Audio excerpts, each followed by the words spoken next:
Bueno, hoy es el Día Internacional de Derechos Humanos, un día siempre relevante, más aún hoy día en medio de la contingencia. Vamos a conversar con uno de los directores, miembros del directorio del Museo de la Memoria, Daniel Platowski. Así que vamos de inmediato a la conversación con él. Daniel, muchísimas gracias por acompañarnos. Hemos conversado en varios momentos claves de temas de derechos humanos. Parece que me ha tocado. Sí, como cuando se cuestionó el Museo de la Memoria. Sí. Primero quiero preguntarle cuál es la evaluación de lo que ha sido el tema de derechos humanos en el contexto de este movimiento social, con las acusaciones además que lleva adelante no solo Fiscalía, sino que el Instituto Nacional de Derechos Humanos y los informes que se han conocido de la Corte Interamericana, de Human Rights Watch y de Amnistía Internacional. Bueno, en primer lugar quiero dejar claro de que cualquier violación de los derechos humanos, sea en democracia o en dictadura, es una violación y debe ser castigada como corresponde según la ley. Y en este caso, si hubieron, y así pareciera que fuera, violaciones a los derechos humanos, que serán comprobadas como corresponde por la Fiscalía y los jueces, para que no ocurra lo que acaba de mencionar, lo que ocurrió con un soldado, que primero fue acusado él y después el fiscal descubrió que era otra persona. Para que no suceda eso, tiene que seguir el debido proceso, para que de verdad se pueda aplicar la ley a las violaciones de los derechos humanos. Tiene que haber un debido proceso. Y eso es lo que tiene que venir ahora. Y quienes causaron daño a ciudadanos violando sus derechos tienen que ser castigados con el máximo rigor de la ley. ¿Qué tan grave respecto de la masividad? Y se ha hablado mucho respecto de si hay o ha habido una violación sistemática de derechos humanos. Habría que definir qué se entiende por sistemática. Si se entiende por sistemática, algunos entienden reiterada, persistente, otros entienden que requiere de mando, una estructura de mando, que requiere intención también de parte del Estado. Quiero saber cómo lo entiende usted y qué tan grave cree usted que ha sido respecto de la cantidad, de la intensidad, de cómo han reaccionado las autoridades, porque toda violación de derechos humanos, usted lo decía, en dictadura, en democracia siempre es grave. Sea quien sea el que sufre esa violación, siempre va a ser grave. Pero quiero preguntarle, ¿cómo ha visto usted la situación? ¿De qué magnitud cree usted que estamos también hablando en el sentido también de qué ha concurrido? ¿Cuáles son las causas para que en democracia estemos hablando también? Porque no es solo el estallido social, evidentemente. O sea, estamos hablando de un contexto de estallido social, sí, pero la pregunta es, ¿en democracia ocurre esto? ¿Qué es lo que creo que ha concurrido para que seamos testigos de lo que estamos viendo? Si hubieron violaciones a los derechos humanos, no creo, esto es una opinión personal, no creo que haya sido una planificación del Estado, del gobierno, para que así sea, no, en absoluto. Esto corresponde más bien, yo creo, a falta de preparación, puede ser algunos miembros de las fuerzas de orden y seguridad que abusaron del poder que tenían en ese momento y que deben ser castigados por los hechos. Me parece a mí que tratar de buscar que aquí hubo una cuestión sistemática, planificada, me parece que no es lo correcto. Y espero que cuando entren todos estos procesos en su camino, en su cauce normal, podamos descifrar bien cuáles son los hechos reales y cuáles no. Vuelvo a repetir, que no vuelva a suceder lo que pasó con este soldado, que en primera instancia fue considerado, ¿no es cierto?, un representante del Estado que, según los datos que habían en ese momento, causó la muerte de una persona, asesinó a alguien, y resulta que no era. Entonces creo que en democracia, por suerte estamos en democracia, y por suerte entonces también existe el debido proceso, tanto para quien violó los derechos humanos como para quienes también cometieron delitos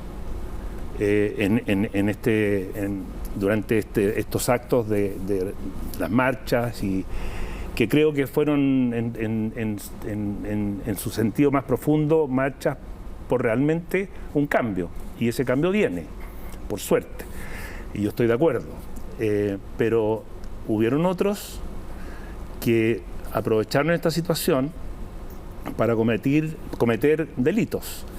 Y quiero ser bien enfático en esto. Los delitos que se cometieron por estos delincuentes, narcodelincuentes como los llaman, son delitos no solamente saqueo y destrucción de locales comerciales, sino que fue el saqueo y destrucción de puestos de trabajo. Yo siento también que en ese sentido ha habido nadie, especialmente en el sector político, ha levantado la voz para justamente hacer ver ese punto. ¿En qué sector político? Porque dijo, en el sector político, ¿cuál se refiere? Todos. Ah, ya, en el mundo político. En el mundo político. El gobierno hoy día está tratando de buscar fórmulas para levantar, digamos, y ayudar financieramente al pequeño y mediano comercio, pero en general el tema de fondo, que son los miles de puestos de trabajo que han sido afectados y destruidos, más bien, son miles de personas que están hoy día en la calle. Quiero volver y están además, en cierta forma, yo siento, abandonados. Yo hablo también como expresidente de la Cámara Nacional de Comercio y los conozco.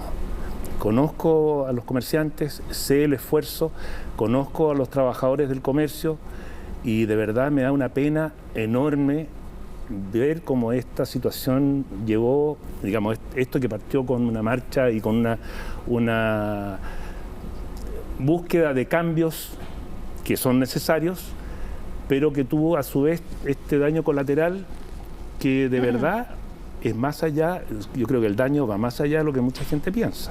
Antes de que profundicemos también en eso, quiero volverlo al tema de los derechos humanos y quiero que usted me diga cómo cree que ha enfrentado la derecha o la centroderecha el tema de las violaciones y las denuncias de violación a los derechos humanos. ¿Cómo cree que la ha enfrentado? Es que hay de todo. El presidente de Renovación Nacional me parece a mí que ha dado, yo creo que dio un paso importante dentro de la derecha, centro derecha, que permitió, en definitiva, poder llegar a firmar ese documento inicial de ese jueves a viernes famoso, que creo de alguna manera abrió el camino para que entremos en este nuevo proceso, un proceso de no solamente una nueva constitución, sino que yo creo que vamos a avanzar en muchos flancos distintos que van a permitir mejorar la vida de los chilenos. ¿Y cómo ha visto al presidente Sebastián Piñera? El presidente Sebastián Piñera, cuando conversamos la última vez, estábamos reflexionando respecto a las consecuencias de haber cerrado Cordillera, el penal Cordillera, de cuando habló de los cómplices pasivos. Y hoy día tuvo que enfrentar en democracia estas acusaciones de violación a los derechos humanos. ¿Cómo lo ha visto usted respecto de ese tema y además respecto a la crisis social y política? O sea, acusar al presidente de violación a los derechos humanos yo creo que no es justo. No, pero no lo ha acusado. ¿A qué se refiere? No, porque están hablando de... la acusación constitucional. Sí, ya. Pues, entonces creo que no es justo, en primer lugar, en mi opinión. Porque no hay, en definitiva, nunca hubo intención del presidente, ni mucho menos, de causarle ese nivel de daño que puede haber ocurrido y que ocurrió para muchos ciudadanos chilenos que estuvieron manifestándose en forma pacífica. Estoy dejando fuera a los delincuentes, porque eso es otro caso, es distinto. Y creo que en ese sentido, además, estando en democracia, y es parte de las reglas del juego, quienes sienten de que el presidente no hizo suficiente o cualquier omisión es lo que se le acusa en la acusación constitucional. Existe el camino de la acusación constitucional en el Congreso y que es legítima, es legítimo. Yo encuentro que no es justo, pero es legítimo. ¿Y tiene la misma opinión respecto a la acusación constitucional contra el exministro del Interior? ¿O le parece que hay una diferencia? Hay una diferencia porque él, en ese sentido, él es el jefe directo de las fuerzas de orden. Pero también hay que ver qué pasa hoy día va a pasar en el Congreso. También eso es un juicio político. Es un juicio político que pero si usted fuera parlamentario, ¿usted votaría a favor de la acusación constitucional contra Andrés Chadwick? Es que tendría que ver los antecedentes. el debido proceso también se tiene que producir en el Congreso, siendo además una votación política, es cierto, pero también en este caso tiene que ser una votación en conciencia con los antecedentes que se le presentan a los senadores para el voto. Pero no la descarta de plano como si descarta la del presidente. No la descarto de plano porque hay una responsabilidad directa. ¿Sobre Carabineros? Exacto, Okay. por supuesto, pero como digo, tiene que también analizarse con la información que se tiene y de ahí poder deducir si hubo realmente alguna responsabilidad. Usted hablaba Que no es necesariamente responsabilidad del punto de vista de que hubo una orden ni nada por el estilo, sino puede haber una responsabilidad simplemente por una falla en el sistema en cuanto o por omisión. O por omisión o falta de rigurosidad en cuanto a ser más riguroso y exigir en este sentido más control. Daniel, usted ha hablado de la necesidad de cambios estructurales que usted dice que usted comparte, o de cambios. Tal vez yo le puse el apellido estructurales, no recuerdo cómo lo dijo usted textualmente. Pero usted dice la gente salió a demandar cambios que vienen, y si está bien que vengan. ¿Qué cambios estructurales cree usted que va a sufrir el país o que va a tener, porque sufrir tiene una carga como negativa necesariamente? Entonces, ¿qué cambios cree usted que debe tener este país que sean estructurales? Porque una cosa es el apoyo a las pymes, otra cosa son las agendas sociales, pero cambios importantes, ¿qué cambios cree usted que tiene que tener? Bueno, yo creo que la nueva Constitución sí tiene que adecuarse al siglo XXI y a lo que viene. ¿Usted va a votar que sí a una nueva Constitución? Por supuesto. ¿Y a través de qué mecanismo? Veremos, todavía no se ponen de acuerdo. No, pero de los dos mecanismos va a ser o uno mixto entre parlamentarios y ciudadanos electos y otra 100% es que separemos el tema. Electo. Eso no es la Constitución, no, ese es el proceso Por para... eso le quiero preguntar a usted, dice, voy a votar a favor de una nueva Constitución. Eso sí. ¿Y a través de qué mecanismo? ¿Qué mecanismo? Tengo que estudiarlo porque todavía no se presenta claramente cuál va a ser, no está claro. No, pero hay uno que es 100% electo y el otro es 50 de parlamentarios y 50 de ciudadanos electos. No tengo una opinión formada ya, todavía. Okay. Pero usted dice, uno de los cambios va a ser esa Constitución. ¿Y qué otros cambios más? Porque se nos acabó el tiempo. ¿Qué otros cambios más? Bueno, yo creo que hay un cambio importante que es si bien toca un punto muy específico, que es lo que yo llamo el terrorismo empresarial.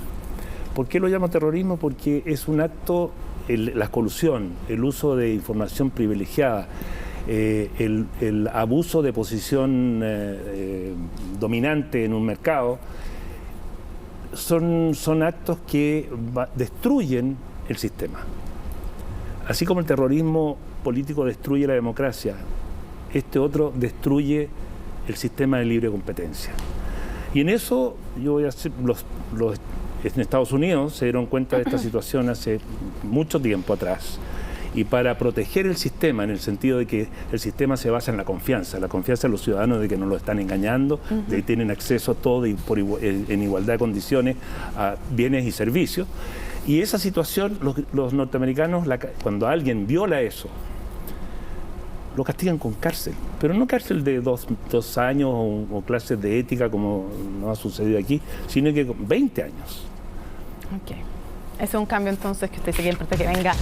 Daniel Platovsky, tenemos mucho más que conversar en otra ocasión, así que ya tendremos oportunidad de aquello. Muchas gracias.